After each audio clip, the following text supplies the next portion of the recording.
Hello everyone, this is Ashwini Patil from Civil Department. Today we will start with our first online lecture of Highway Engineering. Subject code is 22302. These are the list of chapters of Highway Engineering or course outcome. You have total 6 chapters in Highway Engineering.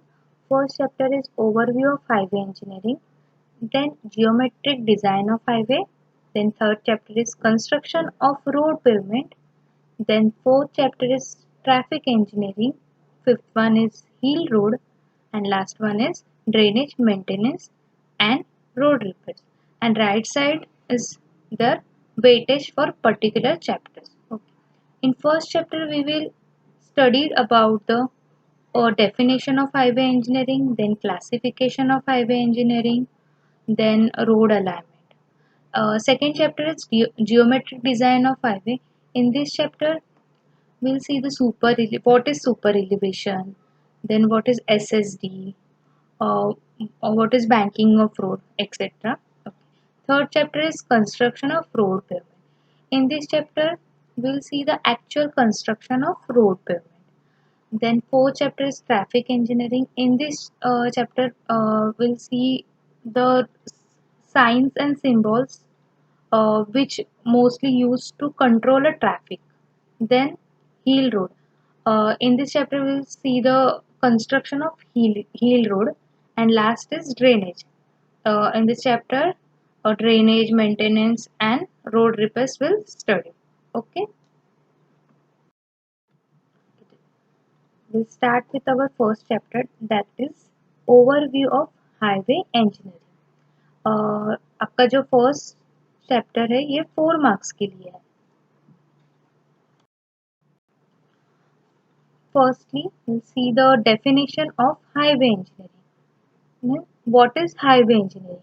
Highway engineering is a branch of civil engineering that involves the planning, design, construction, operation, and maintenance of road, bridges, and tunnels to ensure safe and effective transportation of people and goods. तो highway engineering क्या है? Highway engineering एक civil engineering की branch है जो किससे deal करता है? रोड कंस्ट्रक्शन के planning, design, actual construction, then operation and maintenance of road, bridges and tunnels. इन तीनों तीनों से जो डील्स करता है that is called highway engineering. लेकिन यहाँ पे ये पूरे हाईवे इंजीनियरिंग में हमें सिर्फ रोड का ही पढ़ना है. ब्रिजेस एंड टनल्स के बारे में अभी आपके सिलेबस में नहीं है, तो हमें सिर्फ रोड का planning, design, construction, operation and maintenance पढ़ना है. Okay. Next is scope and importance of road in India or its characteristics. Means question ऐसा भी आ सकता है, explain the scope and importance of road in India, तो भी एक ही आंसर है. और roads characteristics of road in India ऐसे भी क्वेश्चन आ सकता है, तो दोनों का आंसर सेम है. ओके, तो will see the scope and importance of roads. First, road is useful for conveyance of people's good, raw material, manufacturing articles more speedily and easily. Road क्यों यूजफुल है? ताकि हम एक जगह से दूसरे जगह पे लोगों की जो गुड्स है या फिर रॉ मटेरियल है उनको एक जगह से दूसरे जगह पे स्पीडीली लेके जा सके डिफरेंट पार्ट्स ऑफ कंट्री. इसके लिए रोड फर्स्ट इम्पॉर्टेंट है. Second, they act as a only source of communication in region of high altitude, that is mountainous regions. Means roads एक ऐसा एक सोर्स है जो जहाँ जो कोई हिली एरियाज है, पहाड़ है, वहाँ पे हम लोग को अगर कुछ सप्लाई करना है, लोगों को जाना है, गुड्स सप्लाई करना है, रॉ मटेरियल, तो एक ऐसा वन एंड ओनली सोर्स है जिससे हम लोग उनसे प्रॉपरली कम्युनिकेशन कर सकते हैं हिली एरियाज से. Okay? Then third one is they help in growth of trade and other economical activities in and outside of villages and towns. Okay? तो जो villages और जो छोटे छोटे towns है उनमें के कुछ ट्रेड्स है या फिर इकोनॉमिकल एक्टिविटीज है वो बाहर के दूसरे बड़े टाउन्स से कनेक्टेड होने के लिए रोड्स हेल्पफुल है। मीन्स जो छोटे छोटे गांव है वहाँ पे जो एग्रीकल्चरल प्रोडक्ट होते हैं वो सिटी तक पहुँचाने के लिए रोड्स यूजफुल है। Then they help in providing efficient distribution of agriculture product. देखिए अभी मैंने जो एग्जांपल दिया वही यहाँ पर है कि effective distribution of agricultural product, जो भी विलेजेस में एग्रीकल्चरल प्रोडक्ट जो भी प्रोड्यूस हो रहे वो कंट्रीज के डिफरेंट पार्ट्स में पहुंचाने का काम रोड के थ्रू होता है। Then fifth is they help in promoting the cultural and social type among the people living in a different part of country. मतलब जो अलग अलग पार्ट में उनका कल्चर अलग है, सारे सोशल एक्टिविटीज सारे अलग है, तो वो एक दूसरे से कनेक्टेड कैसे होंगे, तो वो कनेक्शन के लिए भी रोड भी बहुत इम्पोर्टेंट है। They help in providing improved medical facilities quickly to human beings, especially to the who live in a rural area। मतलब जो गांव का जो एरियाज है, रूरल एरिया, वहाँ से वहाँ तक मेडिकल फैसिलिटी प्रोवाइड करने के लिए भी रोड बहुत ही यूजफुल है।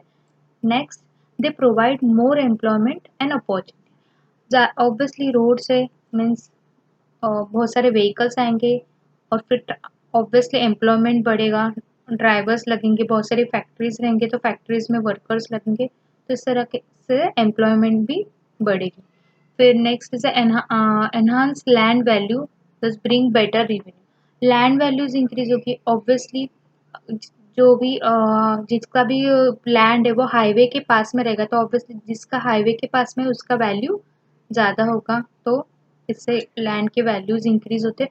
तो ये सारे आगे मतलब मिलिट्री के लिए यूजफुल रहता है रोड, कंट्री में proper law and order maintain रखने के लिए यूजफुल। तो ये सारे इम्पोर्टेंस ऑफ रोड्स है या फिर कैरेक्टरिस्टिक्स ऑफ रोड है, टोटल 12।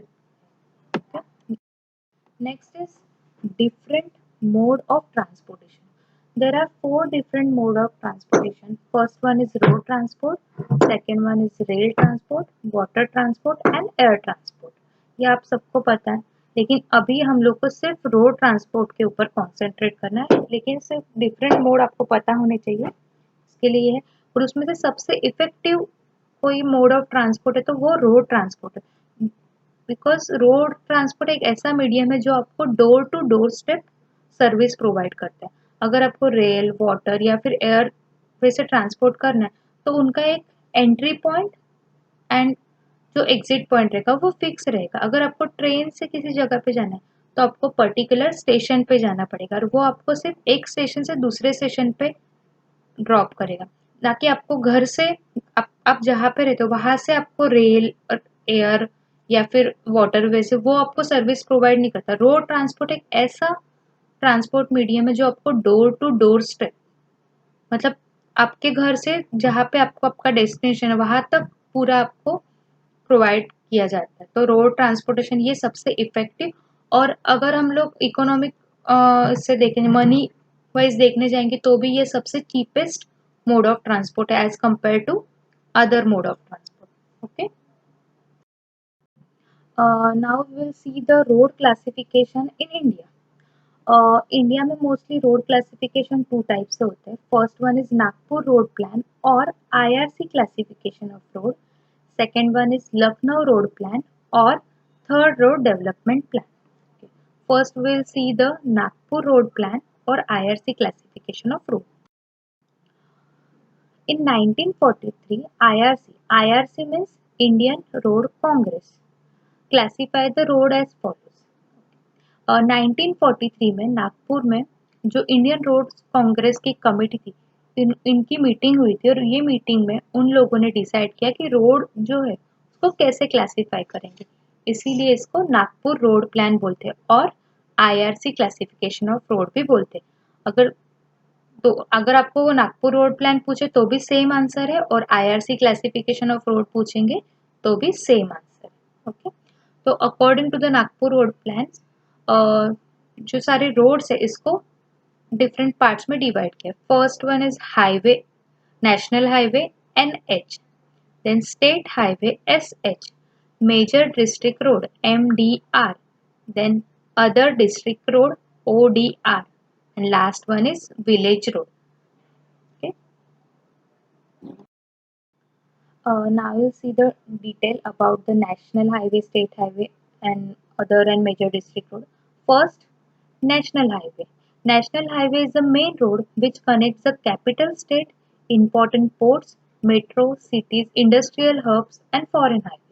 नेशनल हाईवे क्या है? एक ऐसा मीडियम, ऐसा रोड जो जो बड़े बड़े कैपिटल्स है उनको एक दूसरे से कनेक्ट करता है, स्टेट्स को एक दूसरे से कनेक्ट करता है, देन इम्पोर्टेंट जो पोर्ट्स है, फिर मेट्रो सिटीज है, then industrial hubs and foreign highway, इन सबको एक दूसरे से कनेक्ट करने का काम जो कोई रोड करता है उसे क्या बोलते हैं? National highway. Then state highway, it is other main road of state. They connect mainly larger town and district headquarters of the state. अब ये स्टेट हाईवे वो इंटर स्टेट होगा. स्टेट में के जो लार्जेस्ट टाउन है या फिर डिस्ट्रिक्ट के हेडक्वार्टर्स है उनको एक दूसरे से कनेक्ट करने का काम जो रोड करता है that is called state highway. Then district road. District road are the main important road within a district. They connect important market and places with a state highway or with another higher category of road. They also divided as major district road and other district, that is MDR and ODR. तो ये district road क्या करते हैं? जो बड़े बड़े markets है या फिर दूसरे बड़े बड़े हाईवे है उनको एक दूसरे से कनेक्ट करने का काम डिस्ट्रिक्ट रोड करते हैं. And last one is village road. The road which connect village with each other और with the nearest road of higher category are known as village road. तो विलेज रोड मतलब एक गांव को दूसरे गांव से कनेक्ट करने का काम करता है या फिर 3-4 गांवों को मिला के एक बड़े सिटी को कनेक्ट करने का काम जो रोड करता है उसे हम लोग विलेज रोड बोलते हैं. तो ये 4 टाइप, टोटल 5 टाइप्स है. डिस्ट्रिक्ट रोड को MDR एंड ODR में डिवाइड होता है. तो ये नागपुर क्लासिफिकेशन हो गया. Now we will see the Lucknow road plan और थर्ड रोड डेवलपमेंट प्लान. ये जो प्लानिंग की गई रोड की ये 1981 टू 2001 के लिए थी. तो आपको ये जो ईयर्स है जैसे नागपुर का था 1943 तो ये याद रखना है और लखनऊ का 1981 to 2001. So according to the Lucknow road plan, road classified in 3 main parts: primary system, secondary system and territory system. First, primary system is further divided in national highway and express highway. Secondary system is further divided in state highway and major district road. And last, territory system is divided in other district road and village road. Okay, तो यहाँ पे सब कुछ जो divide हुए है इसमें देखो national highway, state highway, MDR, ODR and village road ये प्रीवियस वाला ही है. सिर्फ यहाँ पे एक न्यू पॉइंट आया हुआ है एक्सप्रेस हाईवे. तो अगर ये क्वेश्चन आता है तो आपको जो थ्योरी पार्ट है जो प्रीवियस स्लाइड में था वो ही आपको एक्सप्लेन करना है for national highway, state highway, MDR, ODR and village road. सिर्फ एक्सप्रेस हाईवे ही यहाँ पे न्यू है. तो ये किसके अकॉर्डिंग होगा? लखनऊ रोड प्लान और third road development plan. Okay, तो अभी हम लोग देखते हैं कि व्हाट इज एक्सप्रेस हाईवे. बाकी तो हम लोगों ने पहले ही स्टडी कर लिया. अब एक्सप्रेस हाईवे क्या होता है वो देख. Okay, express highway are the highest class of road in India. In India, express are collected access highway where entrance and exit is controlled by use of ramp that are interconnected into the design of expressway, whereas national highway are at grade roads. Expressway should be constructed on major traffic corridors to provide speedy travels. अब express highway होता क्या है?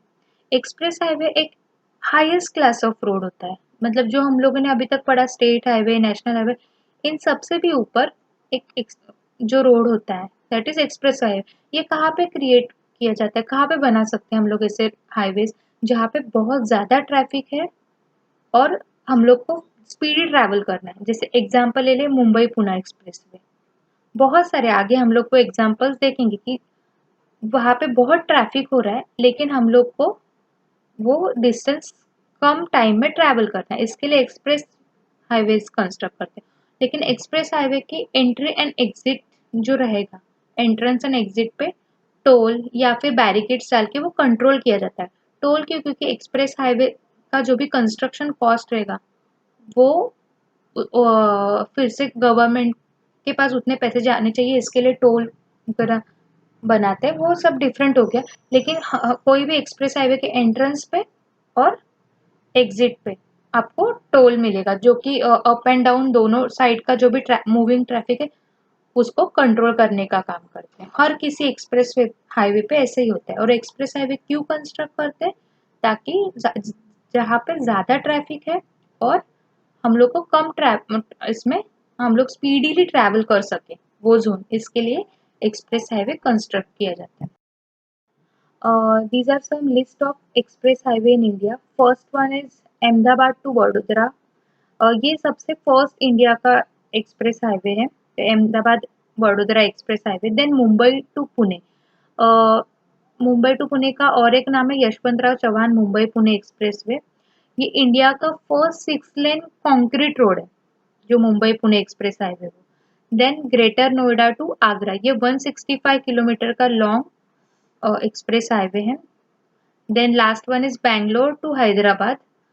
तो ये मैंने सिर्फ आपको कुछ एग्जाम्पल बताए, से बहुत सारे एक्सप्रेस हाईवे है, तो ये उसमें से कुछ एग्जाम्पल्स है एक्सप्रेस हाईवे के। Okay, now you see the road alignment. First, definition of road alignment. Alignment is a basically center line of highway. While planning initial stages of road construction, alignment is fixed on map and will be offset on either side. Alignment can be horizontal or vertical. अब ये alignment क्या होता है कि road construct करने से पहले उसकी प्लानिंग करनी पड़ती है। तो प्लानिंग कैसे करते हैं? तो कोई भी हम लोग को सपोज एक पर्टिकुलर कोई भी एरिया में न्यू रोड कंस्ट्रक्ट करना है, तो डायरेक्टली हम लोग वहाँ पे जाके रोड नहीं कंस्ट्रक्ट कर सकते। हम लोग को वो एरिया का मैप कलेक्ट करना पड़ता है और वो मैप पे हम लोग को शो करना पड़ता है कि कहाँ से कहाँ तक हम लोग को रोड कंस्ट्रक्ट करना पड़ता है, करना है। और उसके बाद वो मैप पे ही हम लोग को एक centre line of the road mark करनी रहती है। That is called the road alignment. ये क्यों मार्क करते हैं रोड अलाइनमेंट? क्योंकि हम लोग को पता चल सके वो वहाँ पे कोई रिवर पास हो रही है कि नहीं, या फिर ऑलरेडी वहाँ पे कोई रोड है या नहीं। देन वो एरिया कैसा है, हिली एरियाज है, यहाँ पे वहाँ पे बहुत सारे ट्रेंचेस यानी बहुत सारे खड्डे वगैरह है कि नहीं, ये सब पता करने के लिए पहले मैप के ऊपर रोड अलाइनमेंट मार्क की जाती है और उसके बाद ही फिर सब स्टडी करने के बाद ही वो एक्चुअली कंस्ट्रक्ट किया जाता है। तो क्लियर है? ओके, तो next topic is factor affecting road alignment. तो टोटल 4 फैक्टर्स है जो रोड अलाइनमेंट को मार्क करेंगे। जैसे अभी हम लोगों ने देखा कि रोड अलाइनमेंट क्या होता है, वो प्लानिंग, रोड बनाने से पहले जो प्लानिंग की जाती है, एक सेंटर लाइन मार्क की जाती है, वो है रोड अलाइनमेंट। अब इसको कौन से जो फैक्टर्स है ये अफेक्ट करेंगे। अब first is they are control point through which alignment has to pass and not to pass. First he point है कि कौन से एरिया से अलाइनमेंट पास होनी चाहिए या फिर नहीं पास होनी चाहिए। अब देखो इसमें हम लोग को क्या क्या है, रोड, ब्रिजेस, फिर देखो यहाँ पे दिया example, the road bridge across a river can be located only at a place where the river has a straight and permanent path away from the bend where good foundation start is available. Suppose हम लोग को एक road construct करना है और हम लोग को डिसाइड करना कि यहाँ से ये इसकी अलाइनमेंट यहाँ से ही जानी चाहिए नहीं जानी चाहिए, ये हम लोग कैसे डिसाइड करेंगे? सपोज बीच में एक नदी आ रही है, एक रिवर आ रही है, तो अगर वो रिवर स्ट्रेट है थ्रू आउट जो हम लोग के एरिया जा रहा है वहां से वो कंटिन्यूसली उसको क्रॉस कर रही है, तो हमारे पास कुछ ऑप्शन ही नहीं है वो रिवर क्रॉस करने से। अगर ऑब्वियसली रिवर क्रॉस करना है तो हम लोग को ब्रिज बनाना पड़ेगा, ब्रिज बनाएंगे तो ऑब्वियसली कंस्ट्रक्शन कॉस्ट इंक्रीज होगा। इसके लिए हम लोग को वो अवॉइड करना है, हम लोग ज़्यादा से ज़्यादा कम से कम ब्रिज कंस्ट्रक्ट करें। तो ये सब पॉइंट्स जो है, ये जो रोड अलाइनमेंट को ये सारे फैक्टर्स अफेक्ट करते हैं। ओके, तो अगर हम वो अवॉइड हो रही है रिवर हमारे पाथ में से तो हम उसको अवॉइड कर सकते हैं, ये हमारे ऊपर है। इसके लिए स्टार्टिंग में वो एरिया का मैप लेके बैठते हैं और वो वहाँ पे प्लॉटिंग की जाती है। Next is alignment should pass along a hill side if possible. Obvious, देखो यहाँ पे हिल साइड क्यों लिखा हुआ है?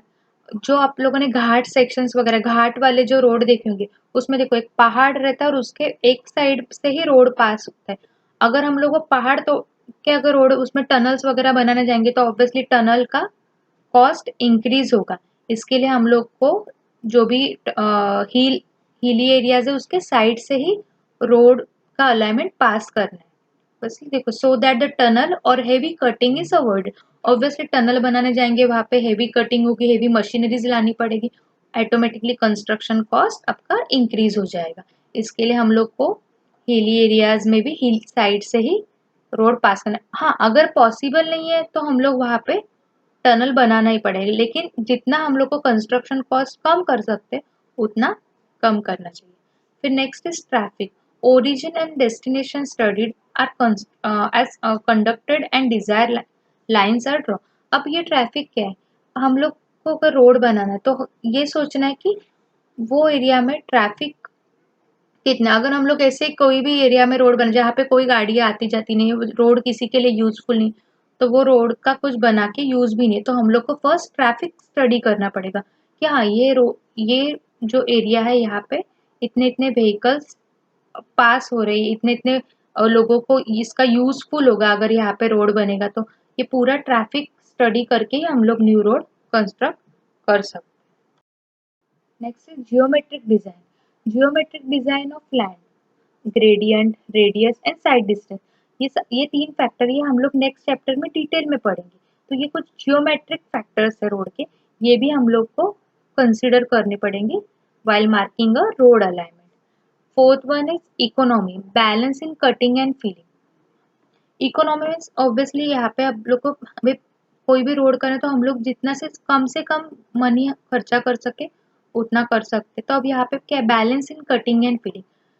ऐसा हम लोग को अलाइनमेंट मार्क करें जहाँ पे प्लेन रोड हो, ताकि अगर हिली एरियाज आए तो ज़्यादा कटिंग करने की ज़रूरत नहीं है, और अगर ट्रेंचेस या फिर खड्डे आए तो ज़्यादा वहाँ पे फिलिंग करने की ज़रूरत नहीं है। उससे क्या होगा? कंस्ट्रक्शन कॉस्ट रोड का इंक्रीज होगा और जो भी बजट रहेगा वो कम ज़्यादा होगा। इसके लिए हम लोग को क्या करना है?